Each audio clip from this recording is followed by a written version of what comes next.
Please welcome Tony Perkins, President, Family Research Council. Good morning. It is good to see all of you this morning. I'm excited to join you today and moderate this session on a vitally important topic as religious nationalism threatens religious freedom around the globe. It is a threat that we must explore and address.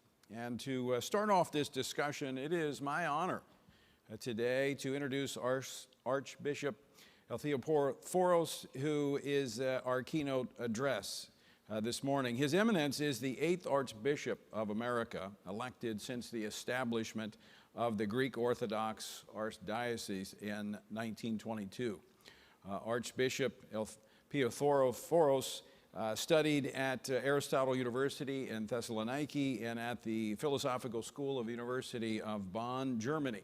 He was ordained a deacon in 1994, and in 1995 he was appointed Deputy Secretary of the Holy See and Sacred Synod, earning a doctorate of theology with the highest distinction.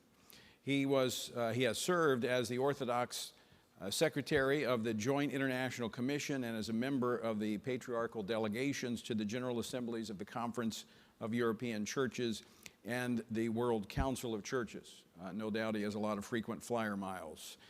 He has been an active member of the World Council of Churches. He was elected the Archbishop of America by the Holy and Sacred Synod of the Ecumenical Patriarchate and was enthroned at the Archdiocesan Cathedral of the Holy Trinity. Please welcome His Eminence, Archbishop Elpidophoros.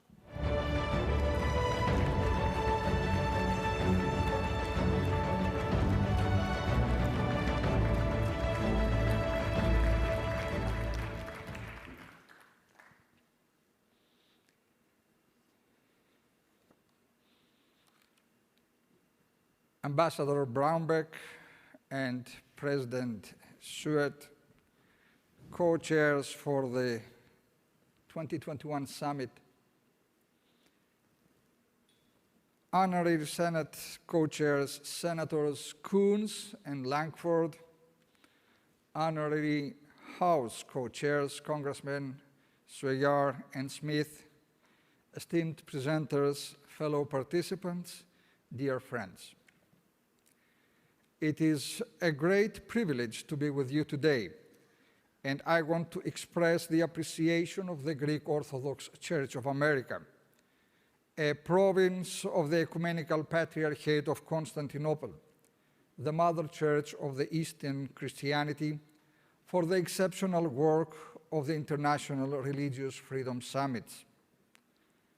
The partner and supporting entities bear witness to the inclusive and comprehensive nature of the vision for human liberty and freedom of conscience we seek to enhance around the globe.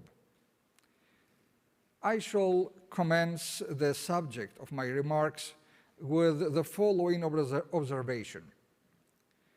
Religious nationalism is only one side of the coin. There is also nationalistic religion. Much like the terms Caesaropapism and Papo-Caesarism that described the tensions between political and ecclesial autocracies of centuries past, the interests of the state and those who desire some form of theocracy are seldom aligned. The shoreline where these rising tides appear is a very long one with diverse landscapes. Here in the United States, we have witnessed, especially in recent years, how independent religious bodies with charismatic leaders are using the public, political sphere to advance their own agendas. This is a clear case of nationalistic religion, where identity politics are incorporated into a religious identity in order to advance a religious agenda.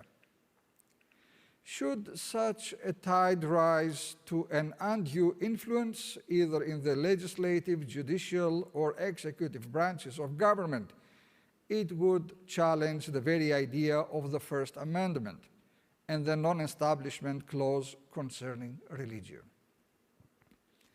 On the other hand, we could look at some aspects of modern Iran and find a distinct brand of religious nationalism, a full-blown attempt at theocracy by a seeming majority. But to see a spiritual basis for the state is to create a stratification of society along religious lines, a spiritual apartheid, if you will. The result is a monolithic society unyielding to diversity. When you elevate one religion above all others, it is as if you decide that there is only one path leading to the top of the mountain. But the truth is you simply cannot see the myriads of paths that lead to the same destination, because you are surrounded by boulders of prejudice that obscure your view.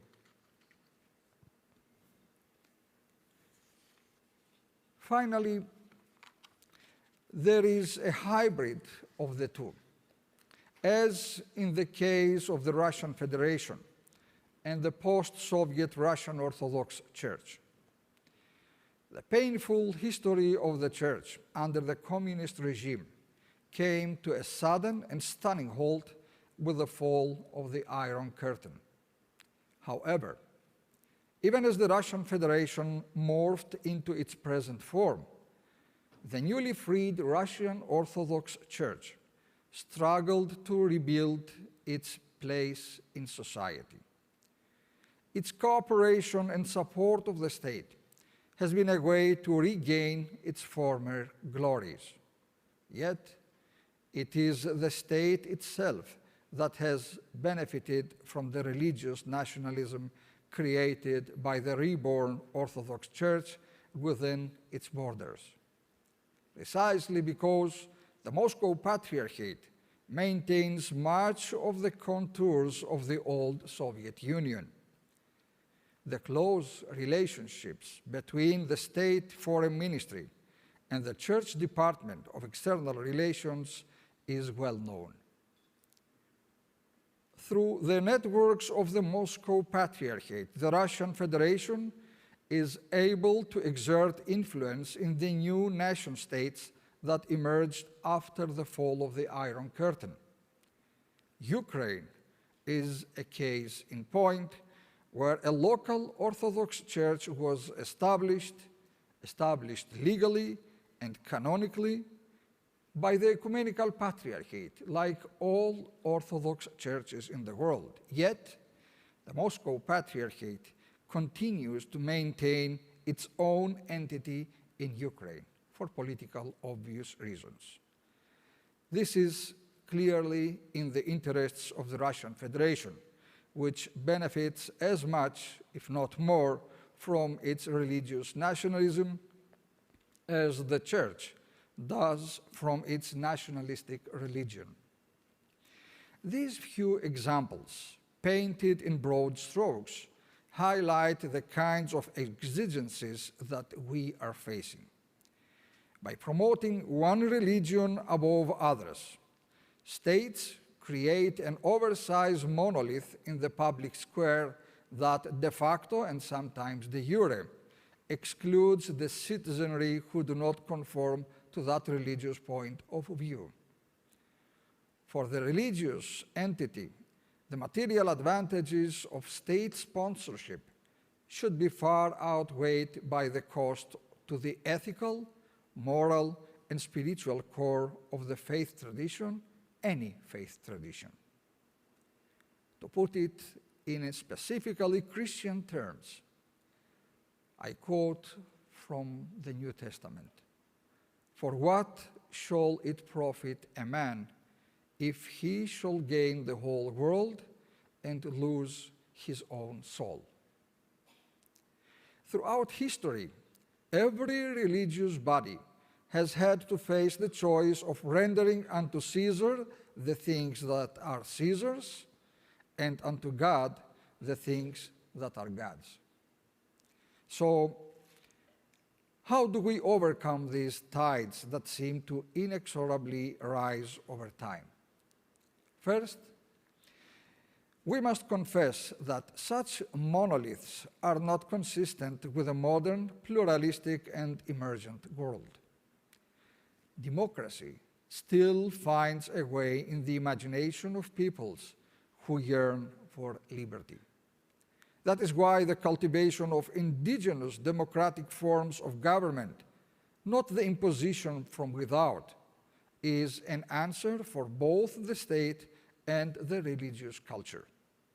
Because even a homogeneous religious culture is dependent on the individual's freedom in order for faith to be genuine and not coercive.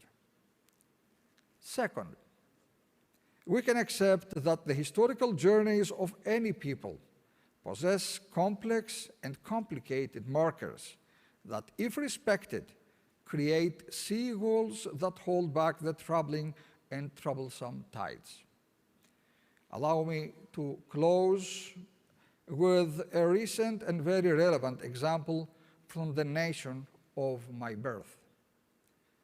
Last year, in this very month of July, the most iconic edifice of Orthodox Christianity, Hagia Sophia, in modern Istanbul, had its status withdrawn and was reconverted into a mosque. This church, Hagia Sophia, was the largest church in the world in the first millennium of Christianity. The end of the Roman Empire in the year 1453 changed its use, as has happened throughout history to many religious edifices. But when the Turkish state emerged a century ago, it was deemed that such a unique and potent symbol should emanate an inclusive message, one that served the interests of all the citizens of the modern Turkey. Thus, the Hagia Sophia became a museum. For the Orthodox Christian world, this was not the best solution, but it was a vision. It was a vision for the future, for a future that included the incredible historical journey of Anatolia, not just one phase of that journey. We see in this reconversion how the tide rose. And we see in those that called this crisis out the effort to stem the tide. My fellow laborers in the field of human freedom and inclusivity, I have outlined only some of the shores against which the tides of religious nationalism and nationalistic religion are crashing. Our best seawalls are going to be built out of cooperative efforts to instill democracy and freedom of conscience around the globe.